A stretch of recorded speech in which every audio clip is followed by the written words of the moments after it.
Olá, nosso grupo é composto por Ana Luísa, Brenda Caroline, Gabriel Souza e Larissa Rodrigues.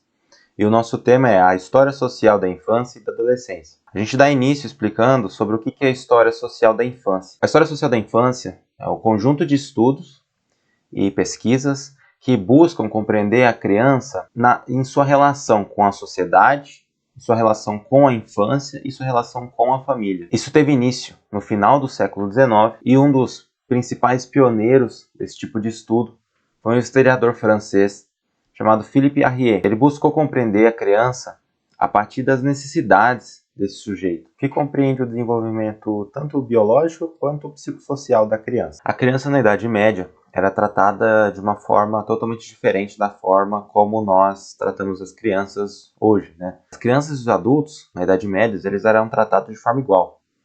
Isso facilitava a forma de exploração tanto no meio laboral quanto no meio familiar. O termo infância, nessa época, era visto como uma fase de dependência.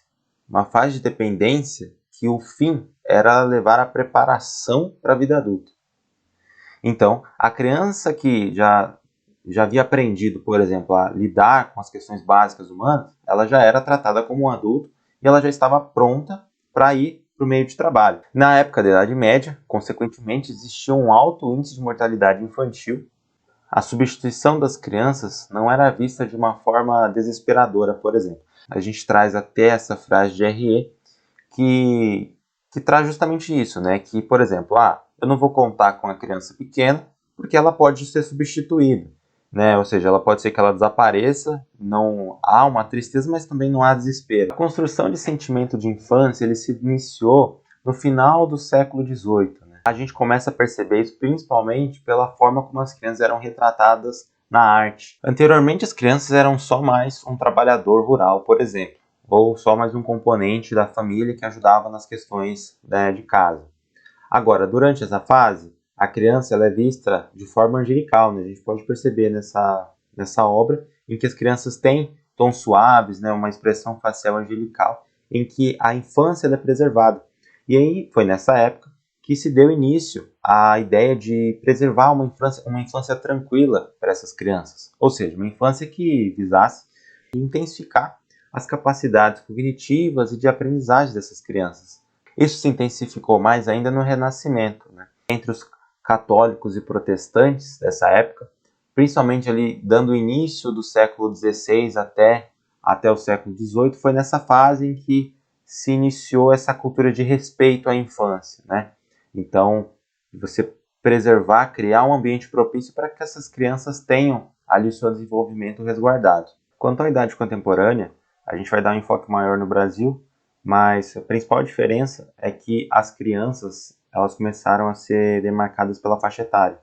Então, tanto todos os períodos da vida quanto a parte da infância, começou-se ali a uma definição de até quando é uma criança, até quando é um adolescente. No Brasil isso aparece de forma crescente, claro, e uma das principais ideias que foi colocada ali pelos pensadores da época é a questão da infância moralmente abandonada. E o que isso significa? Significa que uma criança que passou por situações de extremos, né? Então, extrema pobreza, extrema baixa moralidade, extrema convivência com o crime, essa criança começa a ter uma perda ali da questão do banal, né? Isso significa que a criança ela é claramente, né, bem influenciada pelo meio e ela não vai ter essa separação que vai permitir a ela ter uma boa educação física, moral, institucional e profissional. É claro que isso não é regra, mas num contexto de país subdesenvolvido isso tem sim que ser levado em consideração. E foi a partir de 1937 que o governo começou ali a criar políticas que buscassem preservar a questão da infância na faixa etária das crianças, né?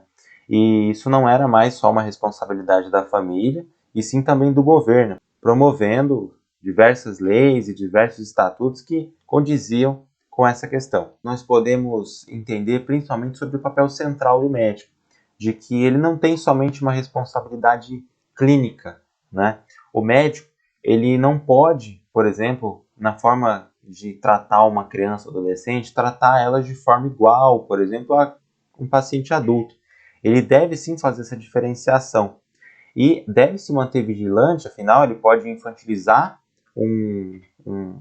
uma criança de forma desnecessária, ou seja, trazer um tratamento que não necessariamente é o mais adequado, também tratar um adolescente com uma maturidade que ele não está preparado ainda.